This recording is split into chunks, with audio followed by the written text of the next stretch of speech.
Valdez vs Navarrete Casaduna. Pag-ara kumasa sa alaga ni Mayweather at Cuadro Alas knockout. Una sa mga balitang boxing ay sisikapin ni current WBO Interim Super Feather Champion Oscar Valdez na talunin ngayong darating na December 8, si WBO World Super Feather Champ Emmanuel Navarrete. Ito na ang magsisilbing rematch ng dalawa after matalo si Valdez sa una nilang paghaharap para sa world title fight.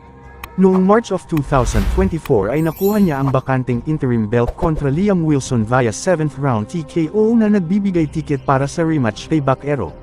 Sa ibang balita ay sa isang live streaming ni Coach Jason sa kanilang official FB channel ay sinabi niya na di siya bilib kay Wonderboy Martin as long as di pa ito napalaban sa isang totoo o legit na high caliber fighters na pasok sa world ranking or sa 4 na sanction bodies.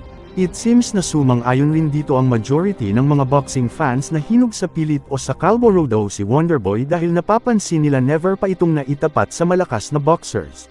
Kaya nang makarating ito sa kampo ni Ifugao Promotion ay kanyang pinaringgan si Coach Jason at nag-comment ito sa isang post ng malaking channel at sinabing di raw sila bababa sa estado ni Casimero na mal-edukado o walang pinag-aralan. Kaya nag-react kaagad ang mga pro Cuadro Alas saying na ano ba ang basehan sa pagiging walang pinag-aralan kung mismo ang tagatahol ng kabilang kampo na di umano graduado ay mas masahol pa sa aso kung bumayo kay Champ Casimero. Sa ibang banda ay kumakalat ngayon ang isang balita na di umano si Albert the Prince Pag-ara ay may exhibition fight versus sa protege ni self-proclaimed TBE Floyd the Moneyman Mayweather na si undefeated fighter Kermel Moton. Ang nasabing duelo nila ay bahagi sa undercard ng Anpo vs Garcia na nagkaroon ng issue sa rights nang pumalag si Oscar de la Hoya nang gumawa ng hakbang ang reason na walang go signal sa kanila. Nakaugnay na balita na nag-react ang isang kilalang sports analyst at nabanggit niya na ang exhibition fight ng mga kilalang personalidad katulad ni Jake Paul na isang YouTuber na kumikita ng mas malaking pera during sa exhibition fight kontra sa tunay na laban ng mga boxers ay masasabing isang black eye sa industriya ng boxing.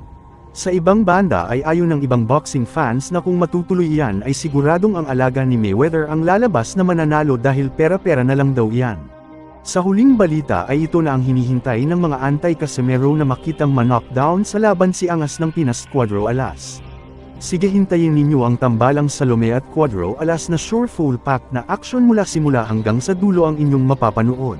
RDTV Cebu. Chill lang, Kuya Joseph. Chill pa lang yan, wala pa yan. Pero pula-pula ka na dito, pre. Tawa.